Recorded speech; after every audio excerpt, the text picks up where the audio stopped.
that should ground us whenever we handle an inbound. And lastly, we'll practice communication skills through script delivery. Okay. Now, this is the current status of the supplementary industry in the US. These figures were taken from CDC, or Center for Disease Control in the US. What do you notice with the figures at the end? From 2014 to 2024, what does the figure tell you? It's going up, going up. It only means that we have opportunity. We still have a big chunk of the market that we can exploit. In fact, these are the details of the current market. We have a value of $133.1 billion US dollars as of 2016. There would be an increase in demand, compound annual growth rate of 9.6 until 2024. And in terms of market, there's a growing prevalence of cardiovascular disorders for people 30 to 40. Mind you, we are just discussing figures here. These are factual. These are in people who may need the products. We still haven't touched on the clients that we get to entice emotionally. So, in terms of sales opportunity, what does the figure tell you? There. Yeah, in terms of the sales figures, what does this tell you? In terms of capturing the market share. I don't know how to read charts. Okay. Anybody here who could help me out? Grab.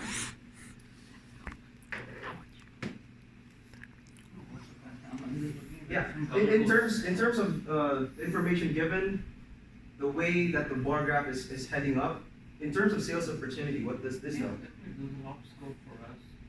There's a huge chunk for us to gain more sales. Mind you, we have a 9.6 annual growth until 2004. So 9.6 growth. And that is based on a need, not on a want still. Whenever we do a sales pitch, we have to take into consideration that we don't just address the needs, we also want to address the want, the emotional buy-in of the client. Now, just to do a quick refresher on what we offer for clients. Okay, Mo, what will be the first bundle that we offer for clients? We have the 5-bottle bundle. Okay, and then what else? 3 bottles and the single bottle. Single bottle, okay. And these would be the corresponding values of each bundle.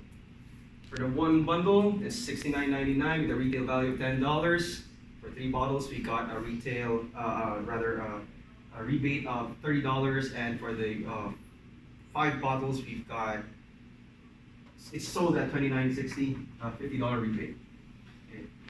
And, okay, these are the common saves that we must do whenever we get an inbound. Okay. Mo, can you give me one? Sorry, you're the only person who knows it. Can you give me one save? One save that you could offer to your client? Guarantee extension and RMA. RMA. Okay. What Mo meant is that we could offer our client a 120-day guarantee. That is a very good ammunition to use. We also give them an RMA, or return merchandise authorization. That is something that they must do in order for them to receive a refund, just to clear things up. So, how the process works is that if a client wants to cancel, he or she has to receive the package first, put in the RMA code on the package, and send it back to us. Right? But since this is coupled with a guarantee extension, this creates an opportunity for us to change his or her mind because the product is still with them. Okay? We can opt them, we could guarantee them that yes, no problem, we could give you your money back, just send us the package, but since you're still covered with a 120-day guarantee, why not try it out? That's the basic save.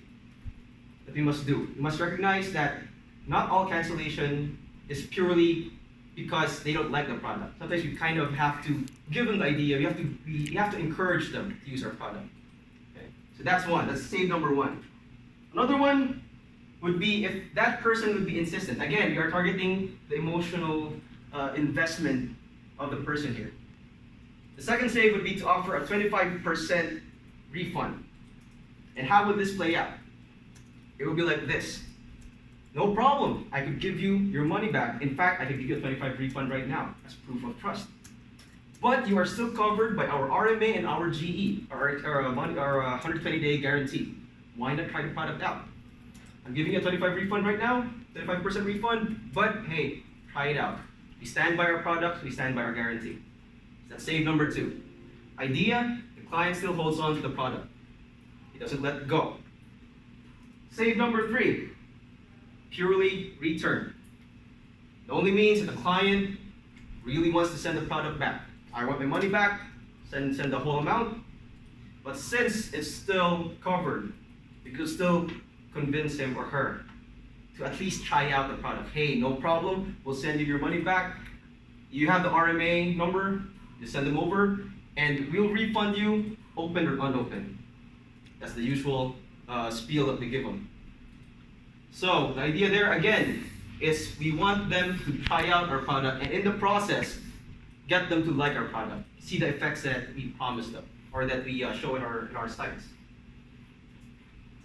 Now we are now treading a very thin line. What if the client really wants to send the product back? Last ditch effort before they or once they're irate, but they haven't used any threatening words. We give them a 50% discount, immediate refund, again covered by the guarantee extension and the return merchandise. And we will do a last ditch effort to have them try out our product. Else, we refund them once we receive the product back from our fulfillment office. And lastly, this is the thing that we want to avoid. We don't want the immediate cancellation. This only happens when, Mo?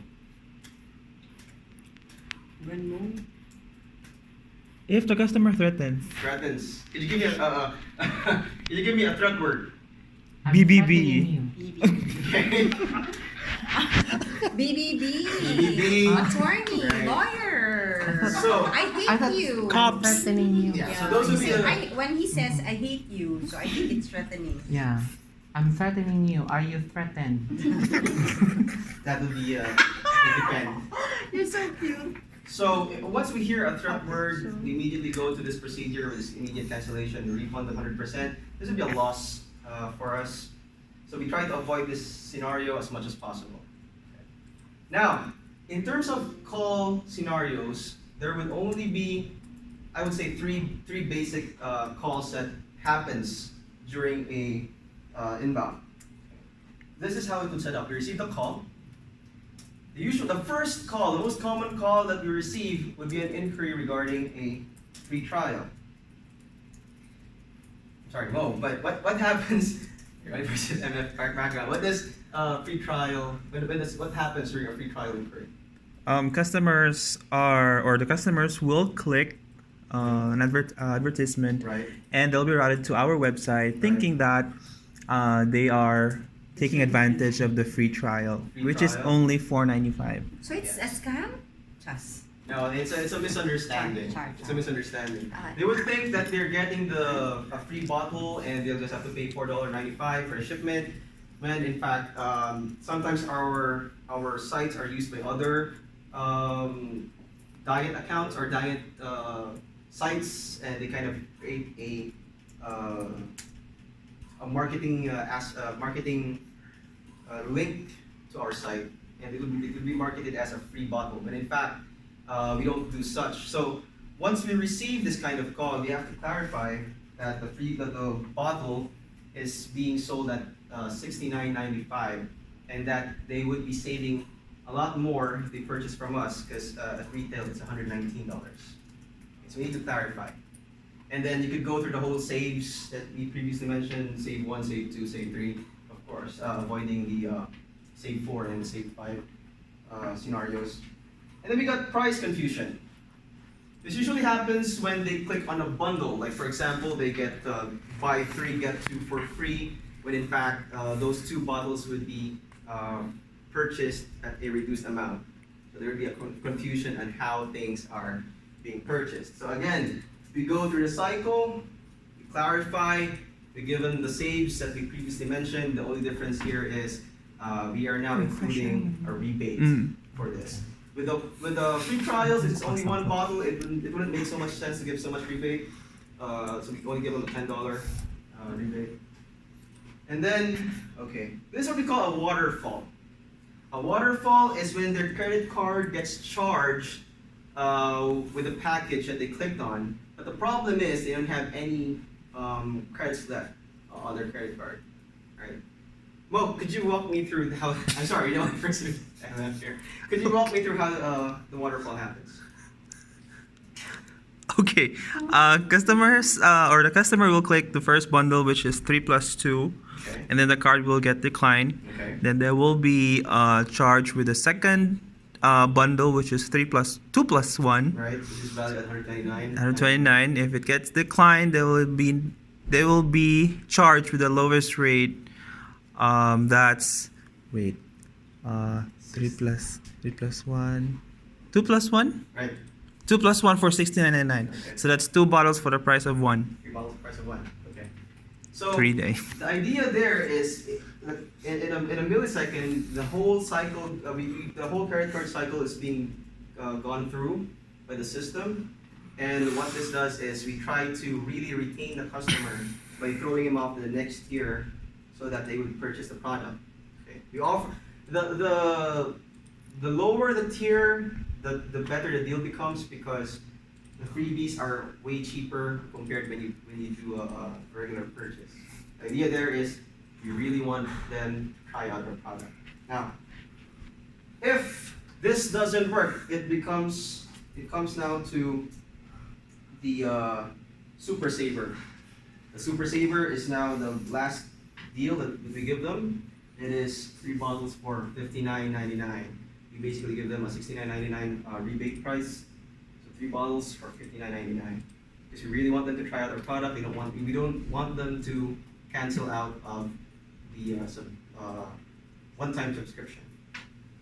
Okay. And then we have other scenarios where we do a promo. The promo happens when they visit our website and they don't continue the order, they abandon the cart, and we will be sending them a text message with a new deal. Okay, this will be the new deal for the promo, and then somebody from Canada will be calling them up as well, offering them the last chance saver, which is these deals. And with this final offer, there would be no saves. So this is more or less the last thing that's going to happen if their credit card gets declined, or they don't they won't use the product at all, because this is a cart abandonment scenario under promo and last chance saver. Now let me ask you, under these scenarios, which would create the best opportunity for us to do a sales pitch? You've got the first scenario where somebody clicks the link for a free trial. You've got the second scenario where somebody clicks the bundle because they thought they got a free number of bottles. The third scenario is just a credit card mischarge. The other one is a promo because they abandoned the site. And the other one is just a follow-up call, basically, from the Canadian team. Under these scenarios, which do you think would give us an edge in terms of creating demand still to the client? Any ideas?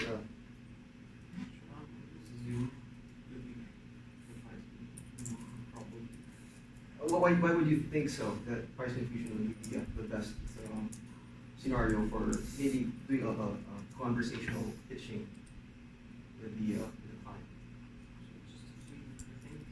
Probably the customer bought it because they wanted it. Exactly. Because they wanted it, right? with the last scenarios, we tried to salvage something that there wasn't really a want in the first place. But with the first two scenarios, we know that these possible clients have this emotional buy-in for our products, right? These people click the link because they thought it was free, something free that would help them out. Same with the price confusion, when they click on the package, there is emotional investment. There is interest in our product. So these two scenarios would be the best case scenarios that we could pitch our product because there is emotional investment. Now, conversation is a skill, communication is our craft. Would you agree? Darren? Daryl, would you agree? Yes. Darren? Why? Hmm? Why? Because we're communicating with our customers and we should be conversant. Be conversant. Exactly. We should be. Actors use scripts to do their work. They practice their craft by repeatedly reading their lines, their scripts. We should be able to do the same. We should make our scripts sound natural. We should make it seem that we know what we're talking about. And during the call, we should know where we are. That is why I kind of presented the scenarios, just so that we won't get lost as to what we're going to say for clients. Agree? We shouldn't be saying things that doesn't match the situation we're in. Now, just a random thought, what would be the factors that would affect the call? Leanne? Based on your experience when taking a call, what would be just some of the factors that may affect how the call will turn out? Nothing? Colleen? Nothing? Okay. Let me give you one. One would be delivery. How you say the script, how you use the pause, how you increase your tone, how you do pacing with your words. That's very important because we don't want to sound mechanical, robotic with our clients. Remember, these are the people who click on our site because they were emotionally invested in trying out our products. So delivery is very crucial. Next, active listening. You have to know where you are in the call. You can't just throw a pitch, you can't just throw a save without knowing what the client really wants. So you have to listen and probe for what the client would want during the call. Hi, Mr. Customer, I hear that you'd like to cancel your order. That's no problem, we can give you a refund. But first of all, we'd like to know what would be your purpose as to why you wanted to try the product out in the first place. And then you listen, you probe, try to get a response. An open-ended question would be thrown in just so that we could get how they feel about our product. And lastly, you have to know your options. You have to know, again, once you know where you are, you have to know what you can offer them. Should you give them a guarantee extension, an immediate 25% refund? You have to know, you have to match your offering the temperament of what the client is currently having. Now, knowing that we go through the process, knowing that we're aware of how we say things, of what they want, and what dispositions we could do, how do we now close the sale? Assuming that we were able to build rapport with the client. Ms. Karen, maybe, if you were able to build rapport with the client, you were able to get the interest, how would you go about closing a sale? Of course, you will thank the customer. Sorry, your question is how would you close a sale? Not necessarily with a microfocus account, but when you've managed to hook in a client, you've gotten the interest, you've realigned that person to offer the product immediately. If you already had a connection with the customer, why would you delay? Pitch everything that you have to pitch, give all the sales that's necessary give him options or her options Right. of which to buy, Right. and then of course give the benefits and then close the deal. Why delay, right? Exactly. Exactly. So we lead them back to the reason as to why they want the product in the first place. That is the reason why we have to be careful in how we say things. Not what, but how we say things. We want them to feel that they are secure with us, that we care, that we put their interests above our own. We follow the system. The scripts, the system was created in a way so that it should elicit emotions from your client. Because this is an emotional selling platform or scenario. And then lastly, we close the deal as what Ms. Karen said with the offering that we can offer them, with the options that we can offer them. And this is where you kind of pause and ask them as to what they think of the offering. So, at this point, I would be asking the participants to do a role play. They would be having some scripts. I won't go into that whole thing, but if this was an actual module for post QA refresher, I would have the trainees go through the different scripts and different rebuttals, primarily to avoid cancellation, and then the necessary script needed for you to avoid that kind of scenario. So the things that they should be looking out for is first of all they have to do AER, and since they would be briefed by QA, so the metrics is I think 10% of the emotional intelligence bracket of the QA. They should be doing this, and then go through the process. So, if you notice, there was a process there already, and they should be attempting to save the client, even if they have to downsell. That would be discussed, or the trainees would already be aware of how downselling works. And then lastly, we close. And the take-home message that I would be giving the trainees is that it's not what you say, it's not just what you say, but how you say it. And that's basically my takeaway for my stay with Rachel and Kay during my focus.